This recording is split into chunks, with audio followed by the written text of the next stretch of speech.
Hey, it's Jeremy here with Red Hawk Coaching, and I hope you're having a great day. And I just want to share with you on a topic that's just gotten under my skin a little bit. And I'll typically share these thoughts that I have when I start having the conversation over and over and over again over a period of time. And I've had this conversation at least 5 or 6 times in the last 12 months, and that is on the topic of assessments. I came from an organization previously that everything was built on the assessment, and the assessment was used even in a conversation that I had to say that despite the results that you have, Jeremy, they're awesome. To hell with those. You've got to be doing this because that's what the assessment says. Assessments are tools. Assessments are tools to start conversations. The assessment is to the benefactor that's giving the assessment.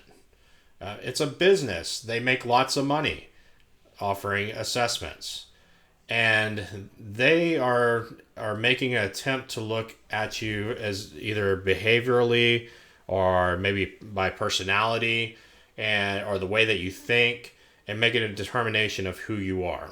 And then they spit it out into 8 or 9 pages that, as you're reading through it, from the perspective of the one that has taken the assessment, there's probably a little bit of truth throughout it. And at the end, the person that's going over and validating the assessment says, "It sounds like you, doesn't it?"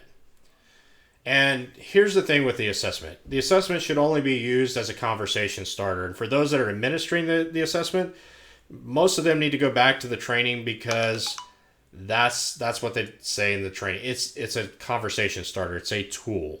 It is not the end all be all. And I got really frustrated because I recently had somebody that I was talking to that the assessment came back, and they basically told them, based on the assessment, you're not even in the right career field. You shouldn't be doing this. This person has been in the industry for over 20 years and has had high success and low success and everything in between. And the paperwork saying, nope, this is not what you should be doing. You should be doing this and you should be doing that.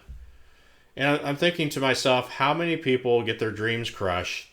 How many people are detrimented because they believe that the assessment is the end-all be-all? The assessment puts people into a box. Here's the good news, is you shouldn't be operating in the box. I believe everybody that might be listening to this is greater than that and has greater potential than what an assessment will ever tell anybody. And so you could either believe that the assessment is who you are as a person and you could operate by that paradigm, or you can say, you know what, maybe there's some truths in that I can take away, yet it doesn't define who I am as a person. It doesn't define who I am as a business person. It doesn't define who I am as a spouse. It doesn't define who I am as a parent. It doesn't define who I am based on IQ. Stop it. It's just an assessment. It's a tool. And the people that are administering it really should go get the training again before administering another assessment to somebody. All it is a conversation starter. And for those that take the assessment, it's not who you are as a person. It's a conversation starter.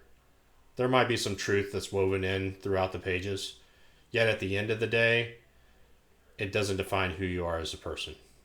So go be you, go be great, stop worrying about assessments. Have a great and a blessed day. Take care.